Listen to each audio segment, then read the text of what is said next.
Investigation, Background, Assessment, dan Recommendation. Komunikasi efektif SBAR dapat digunakan oleh seluruh tenaga medis. Diharapkan dokumentasi ini dapat terintegrasi dengan baik sehingga dapat membantu nakes lain dalam mengetahui perkembangan terkait kondisi pasien. Uraian mengenai metode SBAR. Yang pertama ada S, yaitu situation, di mana bagaimana kondisi yang saat ini terjadi atau yang sedang dilaporkan, yaitu mengidentifikasi nama diri dan mengidentifikasi nama perawat. Selanjutnya mengidentifikasi bagaimana kondisi yang sedang terjadi. Selanjutnya ada B, yaitu background, di mana mengidentifikasi apa yang menjadi latar belakang terkait penyakit yang dialami oleh pasien. Misalnya obat dan alergi yang dimiliki pasien.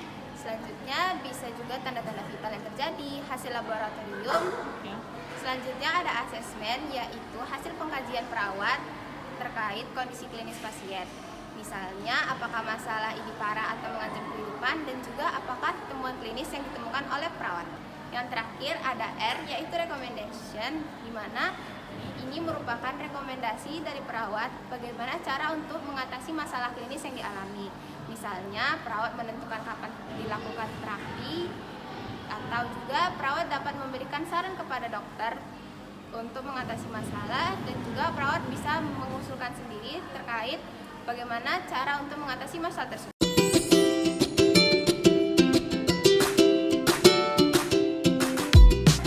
Izin dok, saya ingin melaporkan hasil pemeriksaan laboratorium dari pasien di ICU pada Nyonya Larasati di bed nomor 5. Selamat pagi dok, saya Kesa, perawat di ICU. Saya ingin melaporkan kondisi pasien atas nama Ibu Larasati, usianya 65 tahun, yang mengalami perburukan kondisi. Diagnosa pasien adalah gagal jantung dan gagal ginjal stage 5. Saat ini pasien tampak sesak, saturasi oksigennya 88% dengan nasal kanula 3 liter per menit, tekanan darahnya 90/60 mm air raksa, nadinya 110 kali per menit, laju pernapasannya 28 kali per menit, dan produksi urin hanya 100 ml dalam 24 jam terakhir. Ya, baik. Bagaimana riwayat pasien sebelumnya? Pasien memiliki riwayat hipertensi dan diabetes mellitus selama 15 tahun. Gagal jantung dengan fraksi ejeksi 35%. Beliau menjalani hemodialisis rutin 2 kali seminggu, tetapi sesi terakhir dilakukan 3 hari yang lalu. Saat ini mengalami edema anasarka dan bronki basah di kedua paru. Bagaimana hasil pemeriksaan laboratorium terbaru? Hasil laboratorium pasien terbaru yaitu hemoglobinnya sebanyak 9,5 gram per desiliter, lalu leukositnya 12.300 mm3, natriumnya 135 mili ekuivalen per liter, kaliumnya 6,1 mili ekuivalen per liter, kalsiumnya 7,8 mg per desiliter, ureumnya sebanyak 180 mg per desiliter, dan kreatininnya yaitu sebanyak 9,2 mg per desiliter. pH darahnya yaitu 7,2.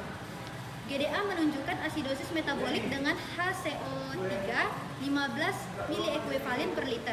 EKG-nya menunjukkan gelombang T tinggi akibat hiperkalemia. Baik, pasien dalam kondisi kritis. Segera persiapkan untuk hemodialisis darurat. Hubungi dokter spesialis ginjal untuk konfirmasi. Lakukan koreksi hiperkalemia dengan infus kalsium glukonat 10% sebanyak 10 ml secara perlahan dalam 10 menit. Insulin 10 unit dalam 50 ml, dextrose 50% 4. Jika memungkinkan, berikan sodium polistrin sulfonat untuk membantu ekskresi kalium. Selain itu, pantau tekanan darah dan keseimbangan cairan pasien. Jika tekanan darah semakin turun atau terjadi brachadia akibat hiperkalemia, segera laporkan kepada saya. Baik dok, saya izin mengulang.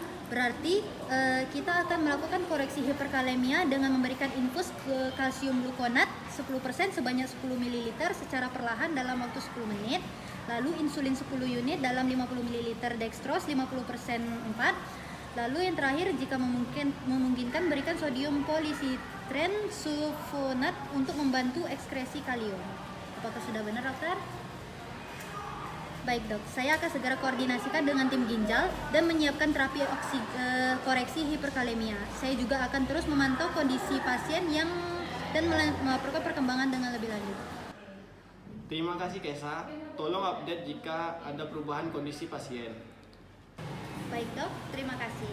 Molina, ini ada pasien di bed nomor 5 atas nama Ibu Larasati Muharramatisha. Usianya yaitu 65 tahun dengan diagnosa medis yaitu gagal jantung dan gagal ginjal stadium akhir. Saat ini kondisinya sangat kritis, sesak nafasnya masih ada. Lalu ia menggunakan nasalkanul sebanyak 3 liter per menit dengan saturasi oksigen yaitu 88%. Tekanan darahnya yaitu 90/60 mm air raksa, nadinya 110 kali per menit, dan produksi urinnya hanya 100 ml dalam waktu 24 jam terakhir. Pasien ini rutin HD ya Bu? Iya, 22 minggu sekali. Namun sesi terakhirnya itu 3 hari yang lalu. Sekarang udah ada tanda overload cairan, edema anasarka, dan rugi basah bilateral. Pasien juga mengalami hiperkalemia dengan nilai 6,1 mili ekuivalen per liter, sehingga tadi sudah diberikan kalsium glukonat dan insulin glukosa. Saat ini sedang menunggu jadwal hemodialisis darurat. Tadi ada perubahan pada pasien setelah terapi koreksi hiperkalemia. Saat ini belum ada bradikardia, tapi tetap harus dipantau ya. EKG masih menunjukkan gelombang T-nya tinggi. Kita harus waspada karena pasien ini juga mengalami asidosis metabolik dengan HCO3 hanya 15 mili ekuivalen per liter. Baik, jadi saya akan lanjutkan pemantauan hemodinamiknya ya. Benar, pastikan tekanan darah dan nadinya tetap stabil ya, serta pantau tanda-tanda bradikardia. Jika terjadi perubahan yang signifikan, segera laporkan ke dokter. Selain itu, awasi keluaran urinnya juga, karena jika anurianya semakin memburuk, pasien perlu segera menjalani dialisis. Tolong juga periksa kembali kesiapan akses vaskular untuk hemodialisis nanti.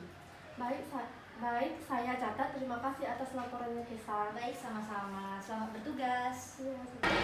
Ibu, saya perawat Maulina yang merawat Ibu Larasati saat ini.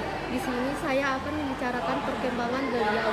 Beliau saat ini sedang mengalami kritis dan sedang mendapatkan perawatan intensif di ICU karena gagal jantung dan gagal ginjal stadium akhir.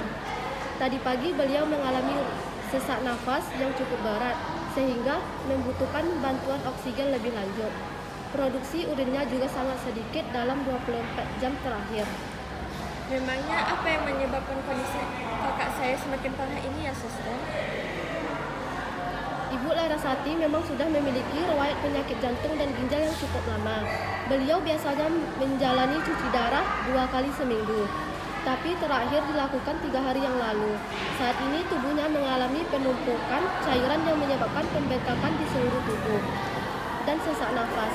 Selain itu, kadar kalium dalam darahnya juga meningkat, yang bisa mempengaruhi keras jantung. Dengan kondisi kakak saya seperti ini, apakah ada kemungkinan bisa sembuh kan, Suster? Saat ini dokter dan tim medis sedang berusaha semaksimal mungkin untuk menstabilkan kondisinya. Beliau sudah diberikan obat untuk membantu mengurangi kadar kalium dalam darah dan sedang dipersiapkan untuk cuci darah. Namun karena kondisinya cukup lemah, kami masih harus terus memantau apakah ada perbaikan atau tidak. Jika ada perubahan signifikan, kami akan segera menginformasikan kepada keluarga. Jadi apa yang bisa saya lakukan untuk kesembuhan kakak saya ini ya, Suster? Saya ingin sekali membantunya, Suster. Saat ini kami sangat membutuhkan dukungan dari keluarga, terutama dalam mengambilkan keputusan terkait tindakan medis lanjutan. Jika dokter nanti meminta persetujuan untuk tindakan tertentu, kami mohon agar keluarga dapat berdiskusi dan memberikan keputusan dengan cepat. Selain itu, mohon tetap tenang dan bersabar, karena kami akan terus memberikan perawatan terbaik untuk Ibu Larasati. Jika ada pertanyaan atau perkembangan kondisi, silakan tanyakan langsung kepada kami. Baik, Suster. Terima kasih banyak ya, Suster, telah membantu. Saya berharap kakak saya bisa sembuh ya, Suster. Dan tolong bantuannya ya, Suster. Tentu Ibu Indah, kami akan terus berusaha. Jika ada perubahan, saya akan segera menghubungi keluarga. Mohon tetap berdoa dan memberikan dukungan moral untuk Ibu Larasati.